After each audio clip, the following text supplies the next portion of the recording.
வயிறு பசிக்குமே என்னடா உங்களுக்கு சோறாக்கி தரேன்னு சொல்லி வருவோம். அது வீட்டுல இருக்கோம். ஆனா இந்த அம்மா அப்படி கிடையாது. எப்பவுமே வயிறு பசியோட இருக்கவே கூடாது. சரி ஆமா. ஆனா நாளா வரதா எங்களே அம்மா முத்தாரம்மா இந்த முத்தாரம்மா கோயிலுக்கு வரணும்னு சொல்லி நாளா 8 நாள் வரணும். 8 நாள் பச்சை தண்ணி படல. நிறைய கொடுக்காரு. அவர் நான் பொய் சொல்லுன்னு சொல்லுவாரு. ஆனா என் வாயில பச்சை தண்ணி கூட படல.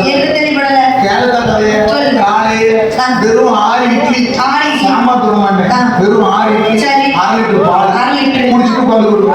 அடுத்து மதியத்துக்கு என்னன்னு கேட்டா வெறும் 3 லிட்டர் பால் 4 செவ்வாழை பழம் சாப்பிட்டு அமைதியா இருக்கும்.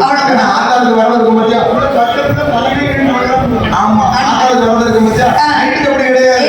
11 செவ்வாழை பழம் 4 பச்சை வாழை பழம் 3/4 லிட்டர் பால் மட்டும் தான். ஆனா அடுத்து விடிய நைட்டு பூரா சாப்பிடவே மாட்டேன். ஏன்னா ஆத்தாளுக்கு வரல இருக்கும். நான் கொடுத்து பட்டினி தான். இப்படி 8 நாளுக்கு இருந்துங்க மிடிஞ்சு போச்சு. அதான் அம்மா உள்ள உனக்கு பசியே இல்லாம பட்டினியே இல்லாம நல்ல